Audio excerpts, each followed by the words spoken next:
দেখে যাও। রান্না হইল, তুমি খাবে তো? এসো। সেসব পরে, এই নাও বাজার। এত বাজার?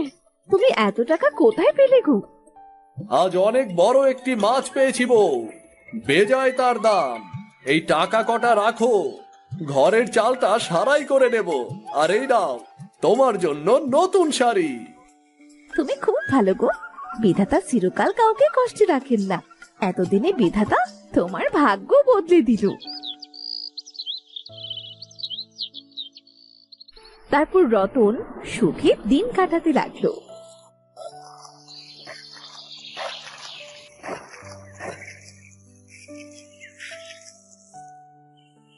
বাহ, এই বিলটা তো আগে কখনো দেখি নাই। আর এইখানে কত সুন্দর সুন্দর রঙিন মাছের সমারোহ। বাজারে বিক্রি করলে অনেক টাকা পাউন যাইব। যাই যাই যাই, মাছ ধরা শুরু করি।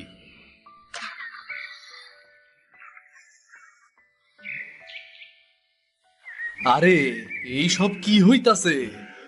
এ কি, মাছগুলো এত বড় হয়ে যাইতাছে কেন? এই সব কি হইতাছে, কি হইতাছে? আরে আমার জালটা তো ছিঁড়ে গেল, এখন আমি মাছ ধরবো কেমনে? তোর আর কোনোদিন মাছ ধরা হবে না।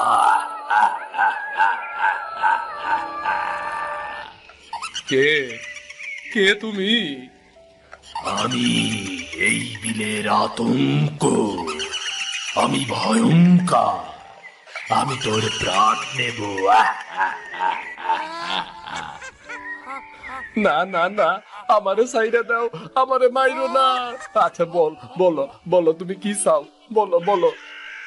আমার একটা প্রাণ চাই, প্রাণ। মানে মানে কি চাও তুমি? তোর সন্তানের প্রাণ, তোর সন্তানের প্রাণ চাই। না না না না, কিছুতেই না, কিছুতেই আমার সন্তানের প্রাণ আমি নিতে দেব না। তাহলে তুই মৃত্যুর জন্য প্রস্তুত হ, কারণ একজন পিতার প্রাণী আমাকে আরো কয়েকদিন বাঁচিয়ে রাখবে, আর একজন সন্তানের প্রাণ আমাকে কয়েক বছর বাঁচিয়ে রাখবে। এইসব এইসব তুমি কি কইতাছ? আমি এভাবেই বেঁচে আছি কাল থেকে কালান্তর, তবে আমি অমর হতে চাই। না না না, মাইরো না, আমারে মাইরো না, মাইরো না।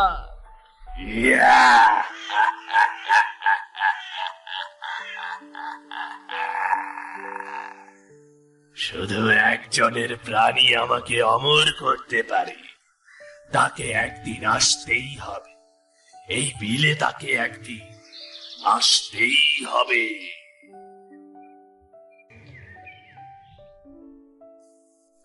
মা, আমি আসছি। একটু দাঁড়া বাবা, আমি আসছি। এই মা নিশ্চয়ই খাবার নিয়ে আসছে। মার জন্য না খেয়ে বের হওয়ার কোনো উপায়ই নেই।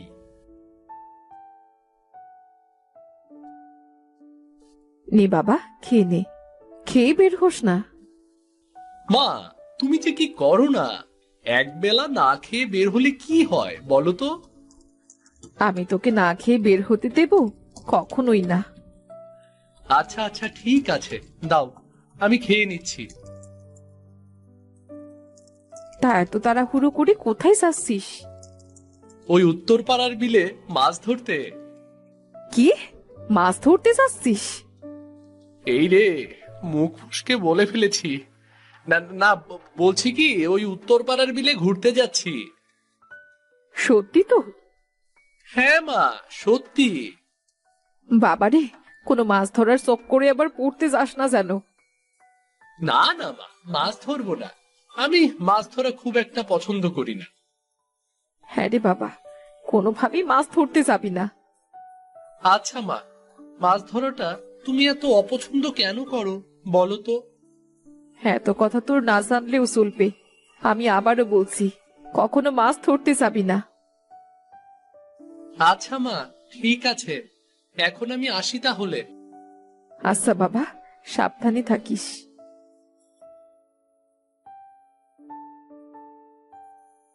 বাবা, তোর এত দেরি হলো? আমি তো ভেবেছিলাম তুই আসবি না। মাছ ধরার ব্যাপার, আর আমি বুঝি না এসে থাকি? তা তো অবশ্যই। মাছ ধরায় তোর মতো দক্ষ এ গ্রামে মনে হয় আর কেউ নেই রে। আরে এ আর এমন কি? না না, টোপ দেওয়া, চার তৈরি, জাল ফেলা, সবকিছুতেই তুই সমানভাবে দক্ষ রে। কোথা থেকে শিখলি রে সব? আমি তো নিজে নিজে শিখেছি। যদি মা বাধা না দিত, দেখতিস একদিন মাছ ধরে সব মাছ পুকুরে চাষ করে ফেলতাম রে। আচ্ছা, কাকিমা তোকে মাছ ধরতে দেয় না কেন? কিভাবে বলবো বল? মাকে কতবার জিজ্ঞেস করেছি, মা বলতেই চায় না। এর সাথে নিশ্চয়ই কাকিমার কোনো কষ্টের ব্যাপার জড়িয়ে আছে, তাই কাকিমা বলতে চায় না। তা কি করে বলবো বল? আমি মাছ ধরতে এত পছন্দ করি, মাছ খেতে এত ভালোবাসি, কিন্তু আমার মা জিনিসটা একদমই পছন্দ করে না। না ধরা, না খাওয়া। এর চাইতে দুঃখের ব্যাপার আর কি হতে পারে বল? হ্যাঁ, সেটাই তো। এই যে দেখ, আমি কতক্ষণ ধরে বড়শি ফেলে বসে আছি, একটা মাছও পড়লো না, কিন্তু তুই এর মধ্যে কতগুলো মাছ ধরে ফেললি। এগুলো তো তোকেই দিয়ে যেতে হবে রে। মাছ তো আমি বাড়ি নিয়ে যেতে পারবো না। হ্যাঁ, কাকিমা দেখলে রাগারাগি করতে পারে। রাগারাগি মানে কি যে করবে সেটা আমি জানি রে, আমি জানি। কবে যে নিজে মাছ ধরে বাড়িতে নিয়ে যেতে পারবো আমি। হ্যাঁ, আমিও তাই ভাবি। তুই এত কষ্ট করে মাছগুলো ধরে আনিস আর সেগুলো আমাকে দিয়ে দিস। কি আর করা রে, অনেকগুলো মাছ ধরা হলো, আজ উঠি রে। আমায় আবার তাড়াতাড়ি বাড়ি ফিরতে হবে। আচ্ছা ঠিক আছে, যা তাহলে।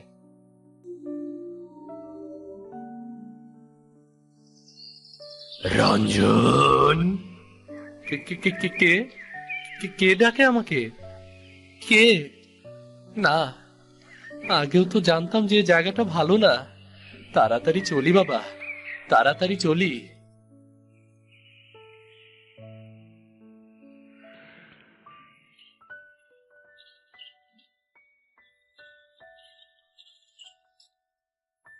মা, ও মা, কি রান্না করেছো? ভাত আর মাংসের তরকারি। ও আচ্ছা। কিরে, তোর মনটা খারাপ হয়ে গেল যে? না না, ঠিক আছে, তুমি রান্না করো। এই মাছ লাগবো, মাছ, তাজা মাছ আছে, মাছ। এই মাছওয়ালা, এই তুমি এই বাড়িতে কেন এসেছো? মাছ বিক্রি করবার আইছি, মাছ লাগবো নাকি? তাজা তাজা মাছ। না না, আমাদের কিছু লাগবে না, তুমি যাও তো, এক্ষুনি যাও। দাঁড়াও না মা, এমন করছো কেন? তো উনি যখন চলে এসেছেন, তখন ওনার কাছে কিছু মাছ কিনে রান্না করো না। না, কখনো না, এই বাড়িতে কখনো মাছ রান্না হবে না। একবার দেখেন, তাজা তাজা মাছ, কিন্তু একদমই তাজা তাজা। তুমি চুপ করো, যাও এখান থেকে, অন্য জায়গায় গিয়ে মাছ বিক্রি করো। বাবা রে বাবা, কি মেজাজ! মাছ দেখে কারো এত মন মেজাজ খারাপ হয় আগে কখনো দেখি নাই। থাক বাবা, আমি বরং জায়গা। হ্যাঁ তাই যাও, এ বাড়িতে আর কখনো এসো না। তুমি এমন কেন মা? কটা মাছ কিনলে কি হতো? মাছ কিনে কি করব? এ বাড়িতে কেউ মাছ খায় না। আমি মাছ খুব পছন্দ করি মা, মাছ ধরতেও আমি খুব ভালোবাসি। কি বললি তুই? কি বলছিস তুই? তুই মাছ ভালোবাসিস? বের হ, বাড়ি থেকে এক্ষুনি বের হ। যাচ্ছি। এ বাড়িতে থেকে তোমার পাগলামি অনেক সহ্য করেছি, আর সহ্য করতে চাই না। আমি চলে যাচ্ছি, আমি চলে যাচ্ছি আমি। খোকা, খোকা যাস নে খোকা, আমার ভুল হয়ে গেছে, আমি ভুল করে না হয়ে একটা কথা বলেই ফেলেছি খোকা, যাস নে। তুই যদি জানতিস আমি কেন মাছ ধরা অপছন্দ করি, তুই আমার উপর কখনো রাগ করতে পারতি না রে খোকা। মাছ খেতেও দেয় না, মাছ ধরতেও দেয় না। কি পেয়েছে, মগের মুল্লুক নাকি? আমি মাছ খেতে কত ভালোবাসি অথচ আজ পর্যন্ত কখনোই মা বাড়িতে মাছ রান্না করেনি। মাছ আর এমন কি ক্ষতি করেছে, কি এমন সর্বনাশ করেছে?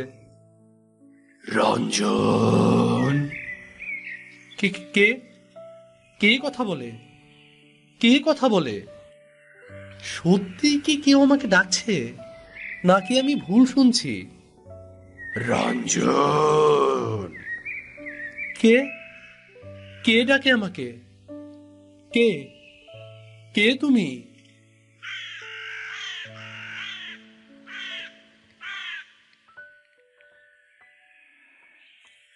আরে, ওটা রহমত চাচা না? জাল নিয়ে এই জঙ্গলের ভেতর কোথায় যাচ্ছে? যাই তো, গিয়ে দেখি। বাবা, কি ঘন জঙ্গল! কিন্তু এই জঙ্গলের ভেতর দিয়ে রহমত চাচা কোথায় যাচ্ছে? দেখে তো মনে হয় রহমত চাচা মাছ ধরতে চাচ্ছে, কিন্তু জঙ্গলের ভেতরে কি আছে?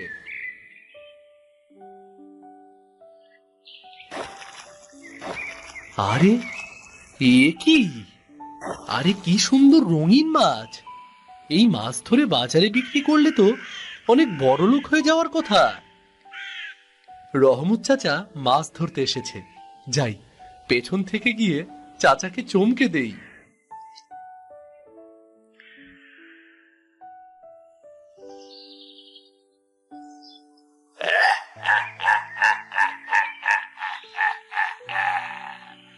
আজকে তুই আমার শিকার। কে কে কে কে কে কে কে কে তুমি? কে? আমি বিলের ভয়ঙ্কর, আমি বিলের আতঙ্ক। আজকে তুই আমার শিকার। মানে মানে কি বলছো? আমি তো কিছুই বুঝতে পারছি না। আমি তোর প্রাণ নেব, প্রাণ। কিন্তু আমি তো তোমার কোনো ক্ষতি করিনি। ক্ষতি করিনি তোমার। তোমার কি কোনো ক্ষতি করেছি আমি? তোর প্রাণ না নিলে আমি তো বাঁচতে পারবো না রে। না না না না, আমাকে ছেড়ে দাও। আমাকে মেরো না, মেরো না আমাকে। ঠিক আছে, তাহলে তোর সন্তানের প্রাণ আমাকে দিয়ে দে। যা, যা, আমাকে কয়েক বছর বাঁচিয়ে রাখবে। আমার সন্তানের প্রাণ?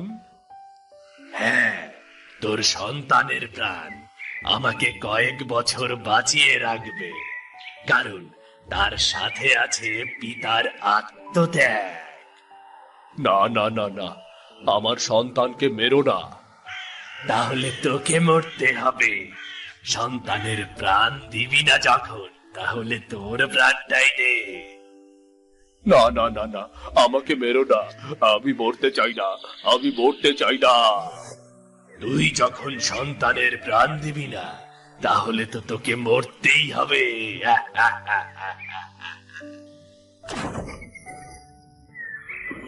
এ আমি কি দেখলাম? এ তো ভয়ঙ্কর ব্যাপার। না না না, এখানে কিছুতেই থাকা যাবে না। আমাকে আমাকে পালিয়ে যেতে হবে।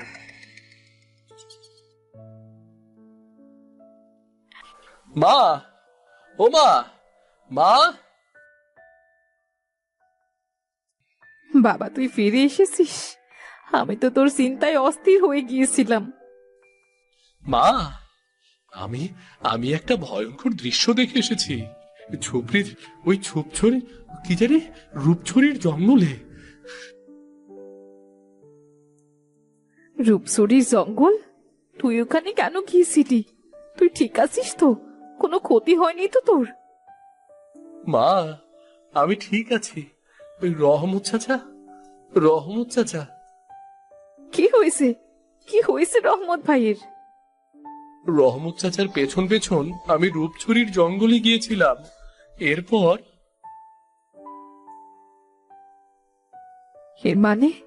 এর মানে সেই জল রাক্ষস আবারও মানুষের প্রাণ নিচ্ছে, মানুষ হত্যা করছে। জল রাক্ষস? হ্যাঁ, জল রাক্ষস। এই জল রাক্ষসী তোর বাবাকে মেরে ফেলেছে। মেরে ফেলেছে? হ্যাঁ, তখন সবে মাত্র তোর জন্ম হয়েছে। এই যে বাবা, ঝুমঝুম। নাও নাও নাও, আমার বাবা এটা।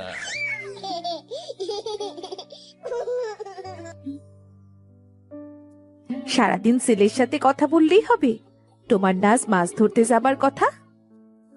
মনে আছে গো, মনে আছে। আজ আমরা সবাই মিলে একটা নতুন বিলে মাছ ধরতে যাব। নতুন বিল? সেটা আবার কোথায়? ওই বিলের খোঁজ করিম বের করেছে, বুঝতে পেরেছো? ওই বিলে নাকি মাছের অভাব নেই। তাই নাকি? অবশ্য তোমাদের যে মাছ ধরার নেশা, তোমরা তো সারাদিন শুধু এই খাল ওই বিলই খুঁজতে থাকো। তা বেশ বলেছো। তা আজ কি দিয়ে মাছ ধরবে? আজ বিলে বড়শি দিয়ে মাছ ধরবো। তাই নাকি? তাহলে আজ কিন্তু খুব সুন্দর দেখে একটা মাছ ধরে আনবে। আচ্ছা আচ্ছা, তাই আনবো। এখন জলদি খাবার দাও, খেয়ে জলদি বের হতে হবে। হ্যাঁ, এক্ষুনি দিচ্ছি। তুমি হাত মুখ ধুয়ে এসো, আমি খাবার দিচ্ছি।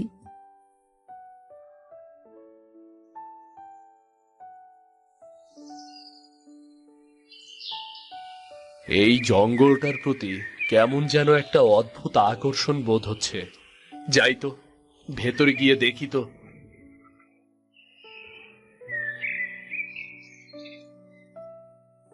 বাবা, বেশ ঘন জঙ্গল তো। আগে তো কখনো এই জঙ্গল আমি দেখিনি, আর ভেতরেও যাইনি।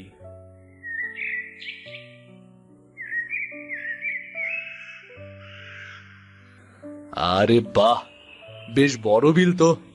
এই বিলে নিশ্চয়ই মাছ আছে। করিমদের নিয়ে একদিন এই বিলে আসতে হবে। আজ আমি বড়শি পেতে বসে থাকি, দেখি কোনো মাছ পাই কিনা। আরে আরে, তো অদ্ভুত ব্যাপার, নিজের চোখকেই তো বিশ্বাস করতে পারছি না।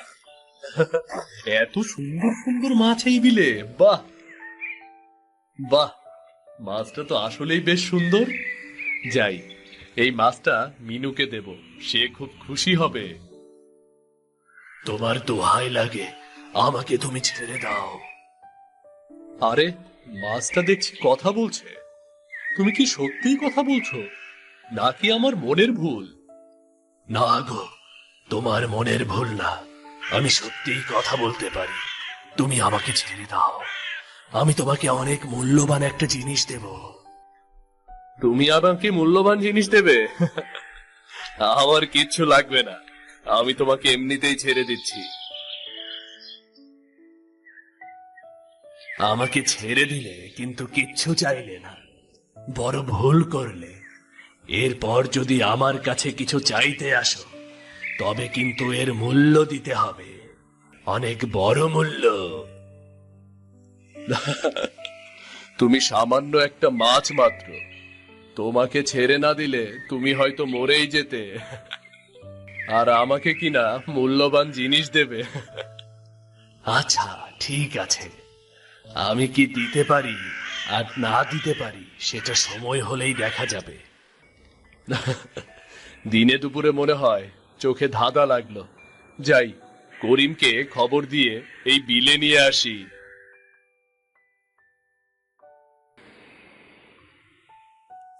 করিমকে তো পেলাম না, ব্যাটা কোথায় হারিয়ে গেল কে জানে। যাই, বাড়ি ফিরে যাই।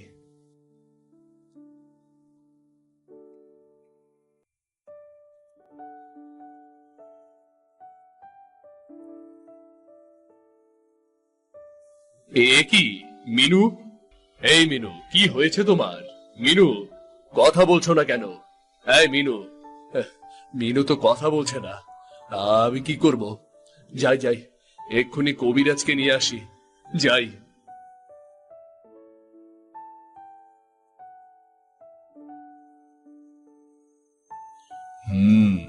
বুঝলাম, এত বড় শক্ত ব্যামো কখনোই সারবে না। তোমার স্ত্রী ধীরে ধীরে নিস্তেজ হয়ে যাবে। এসব আপনি কি বলছেন কবিরাজ মশাই? যা বলছি ঠিকই বলছি। তুমি মনকে শক্ত করো, তোমার স্ত্রীর হাতে সময় আর বেশি নেই। না কবিরাজ মশাই, এ আমি বিশ্বাস করি না। নিশ্চয়ই কোনো একটা উপায় আছে। আমাকে ক্ষমা করো, আমার বলতে খুব খারাপ লাগছে। আমার কোনো উপায় জানা নেই, আমি আসি। না মিনু, তুমি কিছুতেই মরতে পারো না। নিশ্চয়ই কোনো একটা উপায় আছে। কোথাও না কোথাও এ রোগের ঔষধ ঠিকই পাওয়া যাবে। ওই মাছটা নিশ্চয়ই কোনো উপায় বলতে পারবে। যাই, আমি মাছটার কাছে যাই। কিন্তু মাছটা বলেছিল তার উপকারের বিনিময়ে মূল্য পরিশোধ করতে হবে। যত বড় মূল্যই হোক না কেন, আমার স্ত্রীর জীবনের কাছে তা কিছুই না। আমাকে যেভাবে হোক মিনুকে সুস্থ করে তুলতেই হবে।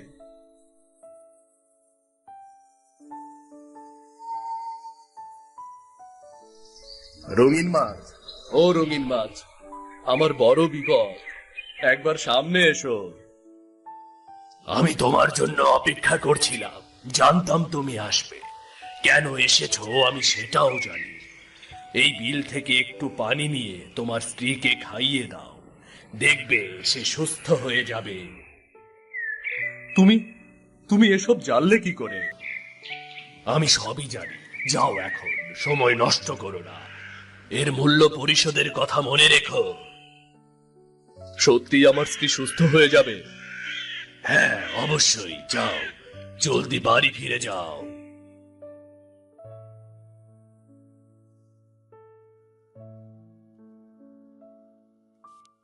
আমার আমার কি হয়েছিল? কিছু হয়নি তোমার, তুমি শুধু একটু অজ্ঞান হয়ে গিয়েছিলে। মিনু, তুমি বিশ্রাম করো, আমি এক্ষুনি আসছি। কিছু হয়নি তোমার। কোথায় যাচ্ছেন আপনি? আমি একটু আসছি।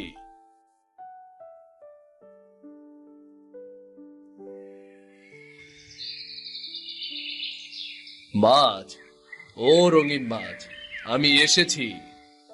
আমি জানতাম তুমি আসবে। তোমাকে অনেক ধন্যবাদ। আমার স্ত্রী একদম সুস্থ হয়ে গেছে।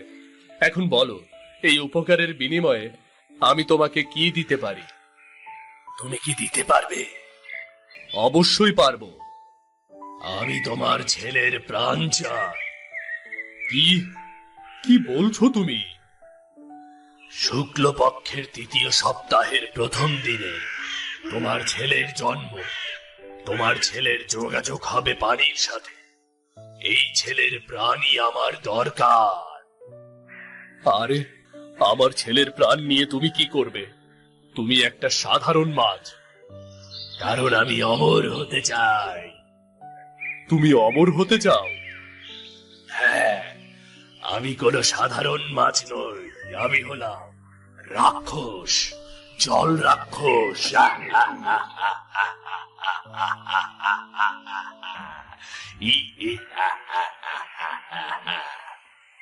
এ কি এ কি ভয়ঙ্কর! এবার তোর ছেলেকে মরতে হবে।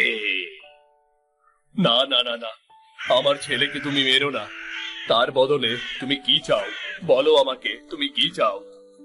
তোর ছেলের প্রাণের মতো মূল্যবান আর কোনো জিনিস নেই। না না, তুমি তার বদলে আমার প্রাণ নাও। আমি স্বেচ্ছায় প্রাণ দিতে প্রস্তুত। বাহ, তোর সন্তানের জন্য এত ভালোবাসা। মানুষ মুখে যাই বলুক না কেন, সবাই মৃত্যু ভয়ে কাঁদে, কিন্তু তোর চোখে প্রাণ হারানো সেই দুঃখ হতাশা কিছুই নেই। না, আমি আমার সন্তানের জন্য প্রাণ দিচ্ছি। আমার কোনো দুঃখ নেই। তাহলে মৃত্যুর জন্য প্রস্তুত হ। তুই প্রাণ দিয়ে তোর ছেলেরই ক্ষতি করলি। তোর আত্মত্যাগ তোর ছেলের প্রাণের মূল্য আরো বাড়িয়ে দিল। একদিন তোর ছেলের প্রাণ আমি নেব। একমাত্র সেটা পারবে আমাকে অমর করতে, শক্তিশালী করতে।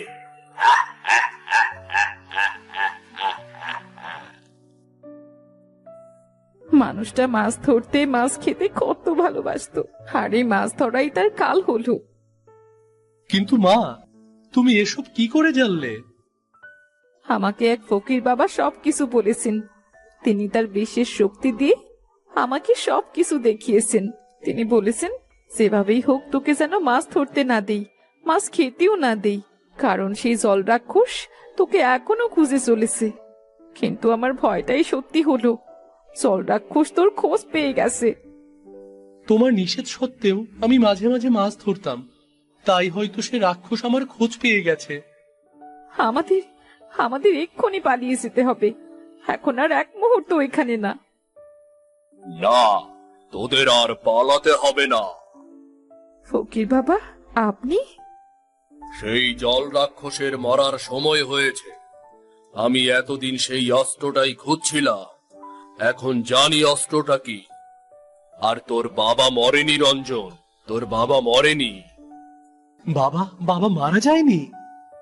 না না, তোমরা দুইজনেই চোখ বন্ধ করো।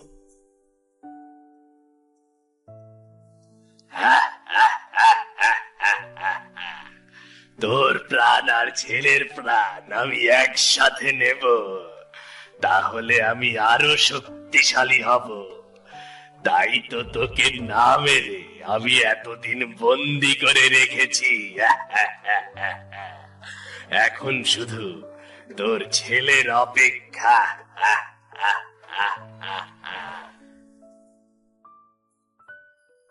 ওই রাক্ষস আমার বাবাকে বন্দি করে রেখেছে।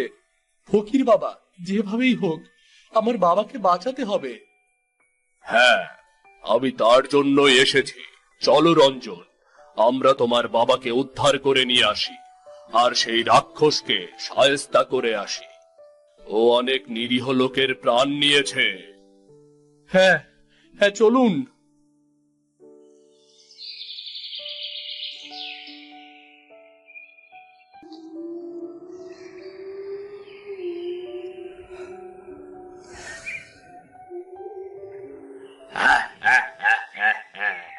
আমি জানতাম রঞ্জন, আমি জানতাম তুই আসবি।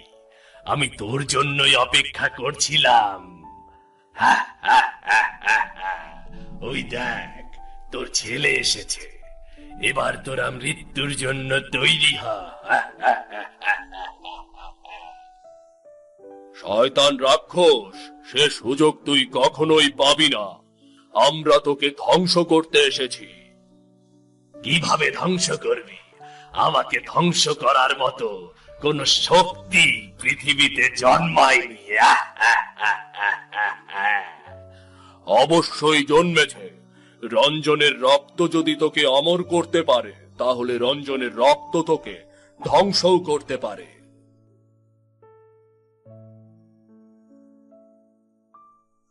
না ফকির, না, খবরদার ফকির, তুই সাবধান হয়ে যা। রঞ্জনকে সাবধান কর। তোর দিন শেষ, জল রাক্ষস, তোর দিন শেষ। রঞ্জন, আর দেরি করো না। ওই পাথরটার গায়ে তোমার আঙুলের কয়েক ফোঁটা রক্ত দাও, জলদি। ও যদি আমার বাবার কোনো ক্ষতি করে? ও কোনো ক্ষতি করতে পারবে না, কারণ এখন তুমি আছো। তুমি নিজেও জানো না তোমার শক্তি কতখানি। আর দেরি করো না, জলদি রক্ত দাও। আমি অমর হব, তোর এই পাথর আমার কোনো ক্ষতি করতে পারবে না। জল রাক্ষস, তোর দিন শেষ। রঞ্জন, জলদি পাথরটা রাক্ষসটার কপাল লক্ষ্য করে ছুঁড়ে মারো।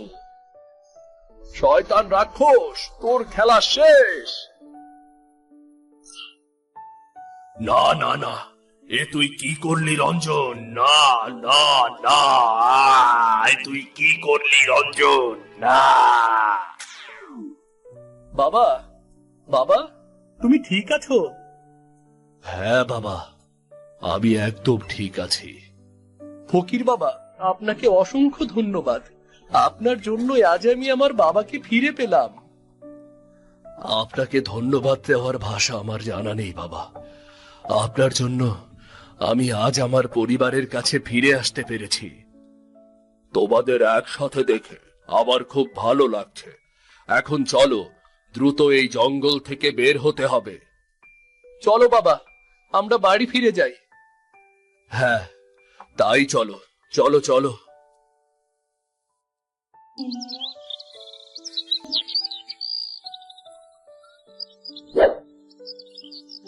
আরে এই রাজু, করছিসটা কি? পাখির গায়ে লেগে যাবে তো। আরে না না, লাগবে না। আমি কি সেইভাবে মেরেছি নাকি?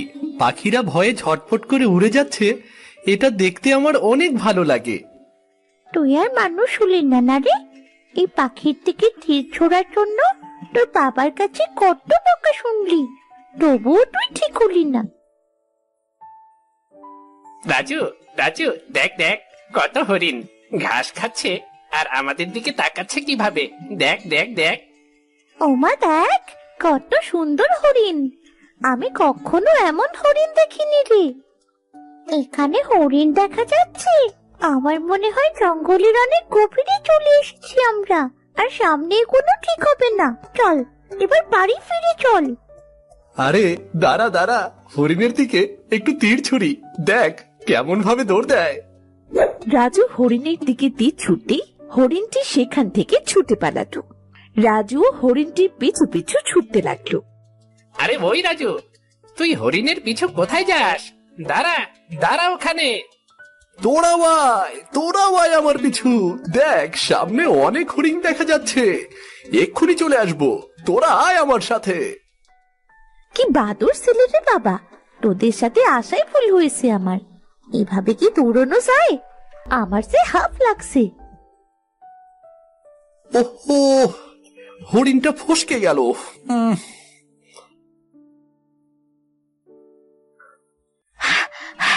দেখেছিস কথা না শুনলে কি হয়? কোথায় কোথায় তোর সেই হরিণ? ঠোং পাঁচ একটা। নে চল বাড়ির দিকে যাই, বড্ড খিদে পেয়েছে, বাড়ি গিয়ে খেতে হবে। আমার যে খুব খিদে পেয়েছে রে, একটু হাঁটতে ইচ্ছে করছে না। তোদের আর হাঁটতে হবে না, ওই দেখ কতগুলো পেঁপে। আরে বাহ, মনে হচ্ছে পেঁপেগুলো সব পাকা। চল তো কাছে গিয়ে দেখি।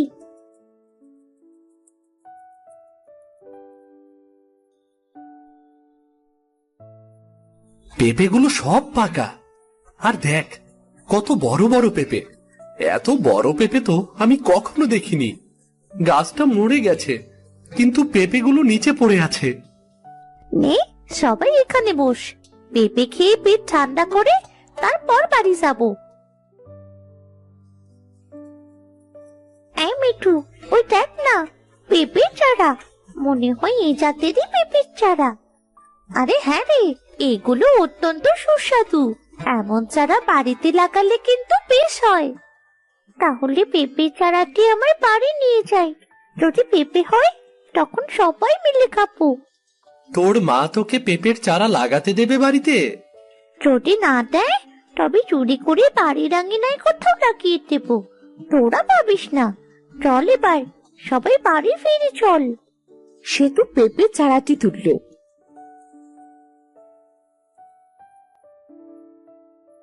সবাই জঙ্গল পেরিয়ে যে যার বাড়ি চলে গেল। সেতু করিমের পালিত মেয়ে। অনেক বছর এই দম্পতি নিঃসন্তান থাকার পরে সেতুকে একটা দায়ের কাছ থেকে কিনে নেয়। তার কিছুদিন পরেই করিমের স্ত্রী কমলা গর্ভবতী হয় এবং একটা ছেলে সন্তানের জন্ম দেয়। সেই থেকে কমলা সেতুকে খুব একটা সহ্য করতে পারে না।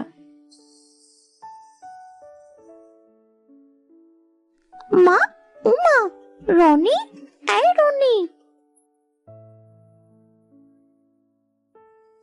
দিদি, তুই এসেছিস? রাজু, মিতু, বলাই সবাই বাড়িতে খুঁজতে এসেছিল, কোথাও পাইনি। মা তোকে ডাকছিল। এ মানে ভাই, আমি তো খেলতে গিয়েছিলাম। মা কোথায় রে? মা ঘরে রান্না বসিয়েছে, যা মায়ের সাথে দেখা করে আয়। থাক, আর যেতে হবে না। কিরে সেতু, কোথায় গিয়েছিলি?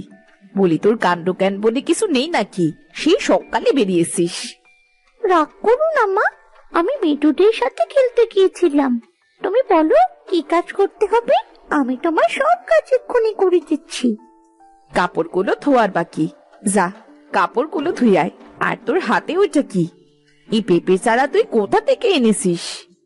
জঙ্গলের ভেতরে একটা পেঁপে গাছের নিচ থেকে পেয়েছি মা। এটা খুব ভালো খেতে পেঁপে, আমি পেঁপে খেয়েও দেখেছি। দিদি, আমার জন্য একটু আনতে পারিসনি? তোর কথা কি আর ওর মনে থাকে? নিজের ভাই হলে ঠিক মনে থাকতো। সারাদিন গেলা আর টই টই করে ঘুরে বেড়ানো। মা, তোমরা আমাকে পর ভাবতে পারবো, কিন্তু আমি তোমাদের কখনো পর ভাবি না। অনেক মানুষের ভেতর থেকে কি এক টুকরো পেঁপে আমি বাড়ি আনতে পারবো? এই লজ্জায় কাউকে পড়িনি মা। নে হয়েছে, মুখে দেখি অনেক বুলি ফুটেছে।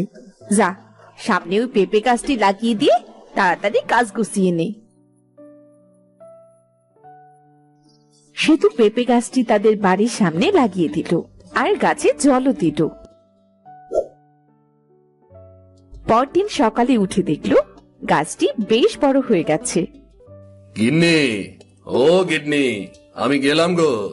রনি আর সেতুকে দিয়ে আমার খাবারটা পাঠিয়ে দিও। কি রে মা, এখানে দাঁড়িয়ে আনমনে এত কি ভাবছিস? একদিনে গাছটি এত বড় হলো কি করে? দেখো না বাবা, পেঁপে গাছটি কত বড় হয়ে গেছে। আমি কালকেই তো পেঁপে গাছটি লাগালাম। কিছু কিছু জিনিস খুব বাড়ন্ত হয় রে মা, এ নিয়ে এত ভাবিস না। আচ্ছা বাবা, তুমি কাজে চললে বুঝি? হ্যাঁ রে মা, একটু বেলা হলে আমার খাবারটা নিয়ে আসিস। আমি মাঠে গেলাম, আজ বাড়িতে সন্ধ্যের আগে ফিরতে পারবো না রে।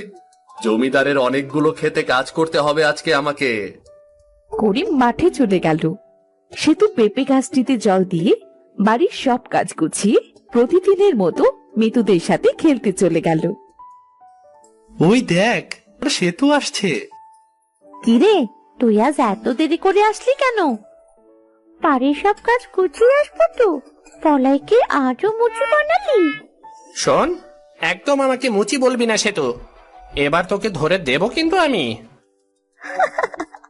ধরে দেখা, ধরতে তো পারবি না। রোজ রোজ মুচি হোস। নে নে, এবার কর, আর সবাই কিছু।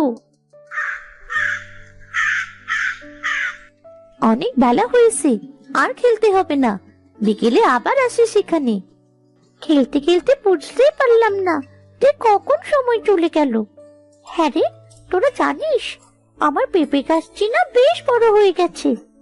সে কি কথা রে, কালকেই না গাছটি লাগালি, এর ভেতর বড় হলো কিভাবে? জানি না রে, দেখলে মনে হচ্ছে দু একদিনের ভেতরই পেঁপে ধরবে। আচ্ছা ঠিক আছে, আগে পেঁপে ধরুক, তারপর না হয় আমরা খেয়ে আসবো। তারা বেশ কিছু সময় কথা বলে যে যার বাড়ি ফিরে গেল। নবাবের বাচ্চা নবাব আজ বাড়ি ফিরলেও সারাদিন খাওয়া দাওয়া বন্ধ সব। লোকটা সেই সকালে মাঠে গেছে, এত বেলা হলো খাবারটা দিয়ে আসতে পারলো না। ইস, বাবার খাবারের কথা তো আমি ভুলেই গিয়েছিলাম। এবার মায়ের সামনে কোন মুখে দাঁড়াবো? মা তো আমায় আস্ত রাখবে না আজ। মা, ভুলে গিয়েছিলাম, বাবাকে খাবার দেওয়ার কথা আমার একদম মনে ছিল না। আমাকে এক্ষুনি দাও, আমি খাবারটা এক্ষুনি দিয়ে আসছি। পোড়ামুখী মেয়ে, খাবারের সময় এক থাল গিলতে পারিস আর কাজের সময় মনে থাকে না? তোর জন্য আমি এখনো বসে আছি খাবার না দিয়ে। হ্যাঁ, আহ মা, মা ছাড়ো, লাগছে তো মা। আজ সারাদিন তোর খাওয়া বন্ধ। পেটে খাবার না থাকলে খেলার কথা আর মনে থাকবে না।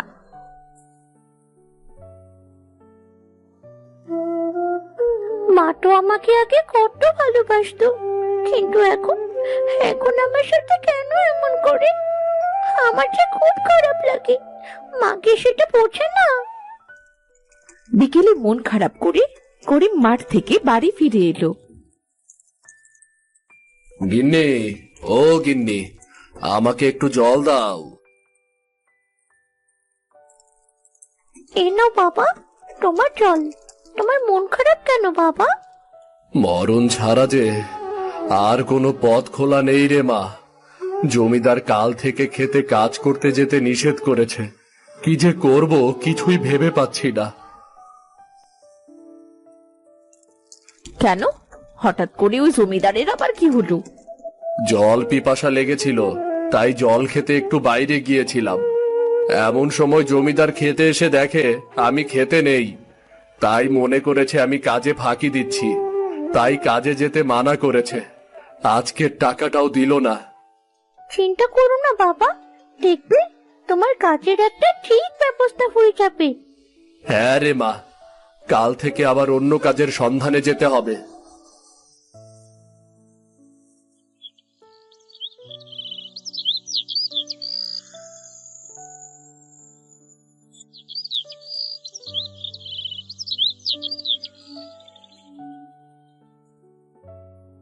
পরদিন সকাল সকাল রহিমা ঘুম থেকে উঠল।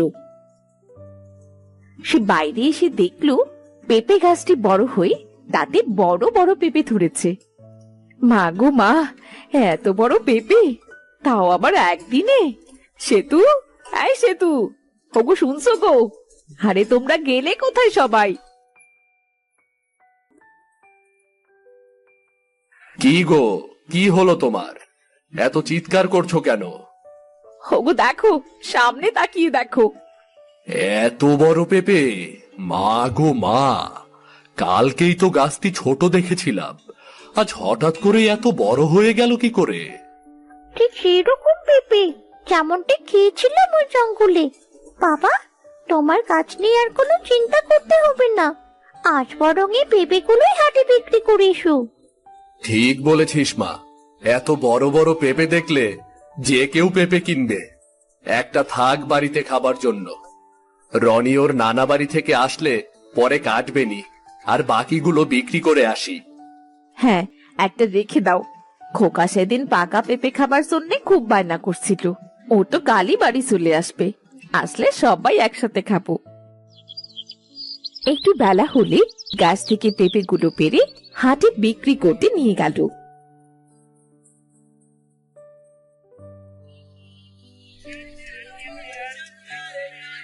হাটের মানুষ এত বড় বড় পেঁপে দেখে খুব অবাক হলো। কে রে করে এত বড় বড় পেঁপে তুই কোথায় পেলি? বাড়ির উঠানে একটা গাছ হয়েছে দাদা, সেই গাছে এমন পেঁপে ধরেছে। পেঁপের জাত খুবই ভালো গো। দেখলেই তো বোঝা যাচ্ছে। পাকা পেঁপে খেতে আমার খুব ভালো লাগে। দে তো, আমাকে একটা দে।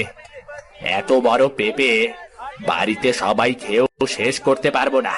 দে।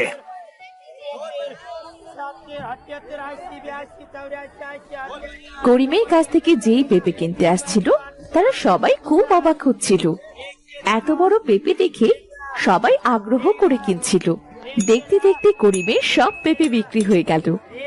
বেশ কিছু টাকার পেঁপে বিক্রি করলাম। এবার এই টাকা দিয়ে বড় বাজার থেকে পাইকারি দামে সবজি কিনে এনে এখানে বিক্রি করব।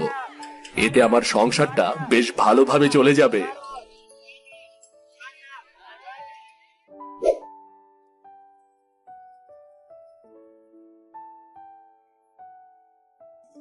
কই গো, এদিকে আসো।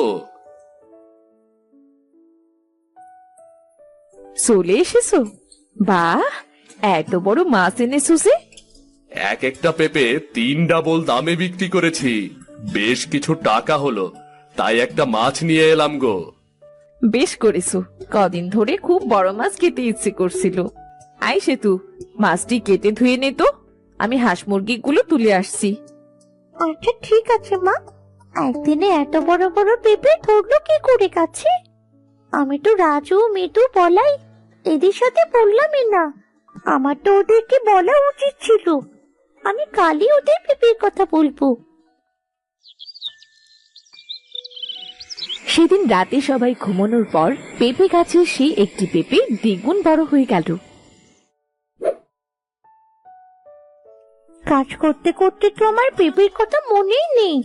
আজ ওদের সবাইকে ডেকে আনবো, সবাই মিলে একসাথে পেঁপে ডেকে খাবো।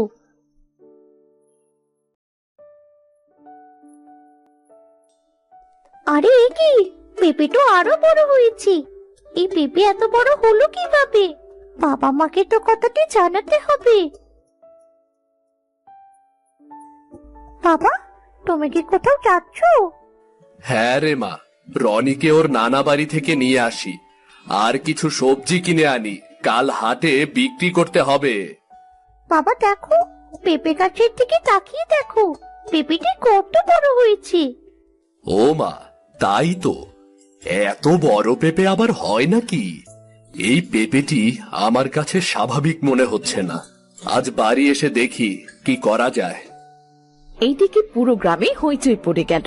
করিমের বড় পেঁপে যে যে খেয়েছে তারা সবাই রাতে উধাও হয়ে গেছে। রাজু, মিতু আর বলাই দৌড়তে দৌড়তে সেতুদের বাড়ি এসে হাজির হলো। কিরে, তোরা এমন হাঁপাচ্ছিস কেন?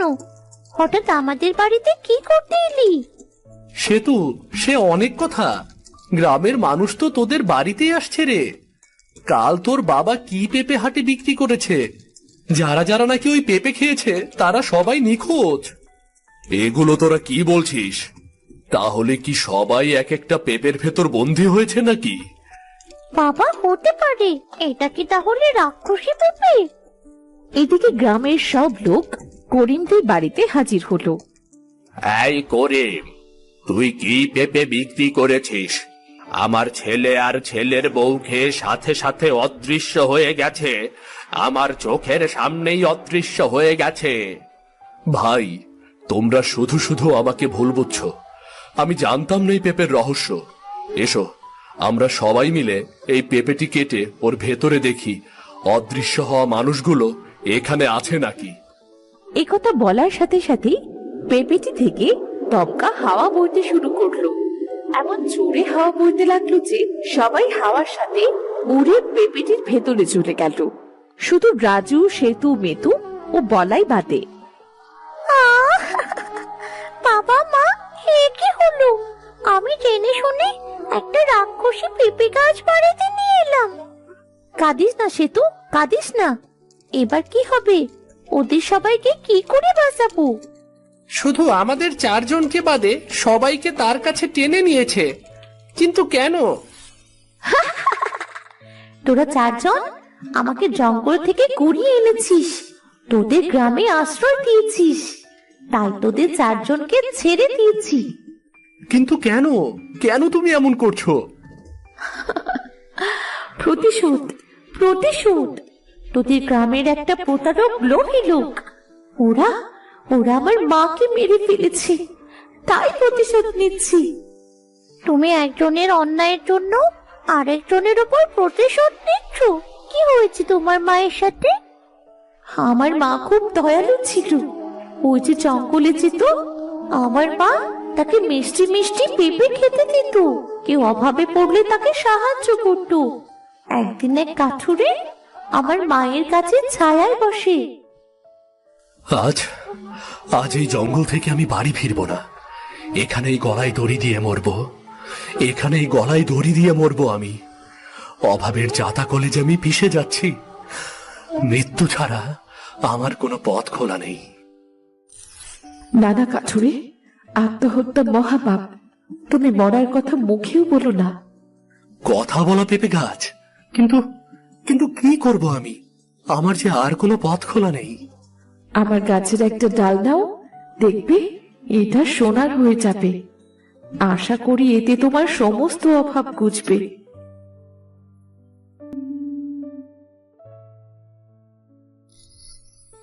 ধন্যবাদ তোমাকে পেঁপে গাছ, অনেক ধন্যবাদ। দয়ালু এই পেঁপে গাছের কথা গ্রামের এমুখ থেকে ও মুখে দ্রুত ছড়িয়ে পড়ল। আর তারা পেঁপে গাছের সমস্ত ডালগুলো ভেঙে নিয়ে পেঁপে গাছটিকে নিঃশেষ করে দিল। পারলাম না, নিজেকে রক্ষা করতে আর পারলাম না। মানুষ জাতি যে এত লোভী হতে পারে, আগে জানলে কখনোই উপকার করতাম না। এবার যে আমার মৃত্যু অনিবার্য। এরপর থেকে পেঁপে গাছটি শুকোতে শুকোতে এক সময় মারা যায়। আসলে পেঁপে গাছের সাথে যা হয়েছে তা খুব খারাপ হয়েছিল, কিন্তু অন্যায়ের শাস্তি তো আর সাধারণ মানুষ পেতে পারে না, বলো? এই পৃথিবীতে আমার বাবা মা ছাড়া আর কেউ নেই। দয়া করো পেঁপে, দয়া করে আমার বাবা মাকে ছেড়ে দাও। না না, আমি কাউকে ছাড়বো না। এই গ্রাম আমি শ্মশান করে দেব, সবাইকে মেরে ফেলবো। শান্ত হ বাছা, শান্ত হ, ছেড়ে দে সবাইকে। কিন্তু মা, এই মানুষ জাতি যে তোমাকে বাঁচতে দেয়নি, আমার থেকে তোমাকে কেড়ে নিয়েছে মা। সব মানুষই তো আর সমান হয় না রে মা। এই ছোট্ট বাচ্চাটা তোকে জঙ্গল থেকে কুড়িয়ে এনে কত যত্নে করে তুলেছে। এরা চাইলে তোকে মেরেও ফেলতে পারতো, তাহলে সবাই কি সমান হলো? কিন্তু মা, আর কোনো কিন্তু নয় রে বাবা। ক্ষমতার মতো মহৎ গুণ সবার হয় না। ক্ষমা করা খুব মহৎ একটা কাজ। তুই এদের শাস্তি দিলে আমি খুব কষ্ট পাবো। তোমার কথাই যে আমার কথা মা, আমি এদের সবাইকে মুক্ত করে দিচ্ছি। এরপর বড় পেঁপেটি তার পেঁপের ভেতর থেকে সবাইকে মুক্ত করে অদৃশ্য হয়ে গেল। ছোট বাচ্চারা, তোদেরকে অনেক ধন্যবাদ। তোদের জন্য আজ প্রাণে বেঁচে গেলাম রে। আসলে আমরা মানুষ জাতিটা খুব লোভী। যে উপকার করে তাকেই আমরা নিঃশেষ করে ফেলি। এখানে পেঁপে গাছটির কোনো দোষই ছিল না, আমরা মানুষেরাই খারাপ ছিলাম। ঠিক বলেছিস করিম, অতিরিক্ত সহায়তা অনেককে অকৃতজ্ঞ করে তোলে রে। উপকারের ঋণ আমরা মানুষ জাতি ক্ষতি করে শোধ করি, বুঝলি? সবাই যে যার মতো বাড়ি ফিরে গেল।